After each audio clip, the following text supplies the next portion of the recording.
तुलसी के अलावा लड्डू गोपाल को अर्पित करें, ये चीजें खुशियों से भर जाएगा घर।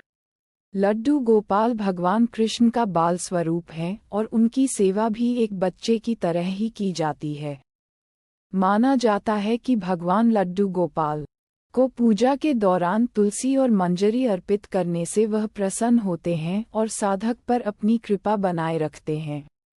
लेकिन तुलसी के साथ ही आप गोपाल जी को अन्य चीजें अर्पित करके भी उनका आशीर्वाद प्राप्त कर सकते हैं।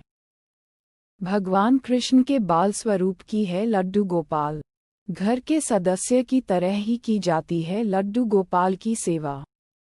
तुलसी के बिना अधूरा माना जाता है लड्डू गोपाल का भोग। आपसे कई परिवारों में लड्डू गोपाल को विराजमान होते हुए देखा होगा। माना जाता है कि यदि गोपाल जी की सेवा परिवार के सदस्य की तरह ही की जाए तो इससे घर में सुख शांति का माहौल बना रहता है। लेकिन लड्डू गोपाल जी की पूजा के दौरान कई तरह के नियमों का भी ध्यान रखा जाता है, तभी साधक को पूजा का पूर्ण फल प्राप्त हो सकता है। इस तरह अर्पित करें तुलसी। लड्डू गोपाल की पूजा में तुलसी अर्पित करना जरूरी माना गया और इसके बिना उनकी पूजा अधूरी मानी जाती है। ऐसे में तो तुलसी अर्पित करते समय इस बात का ध्यान जरूर रखें कि पत्ते एकदम साबुत होने चाहिए। साथ ही लड्डू गोपाल को बासी तुलसी के पत्ते भी अर्पित नहीं करने चाहिए। हालांकि एकादशी और रविवार के दिन कान्हा जी को बासी तुलसी चढ़ाई जा सकती है, क्योंकि इस दिन तुलसी तोड़ना वर्जित माना जाता है। इन बातों का भी रखें ध्यान।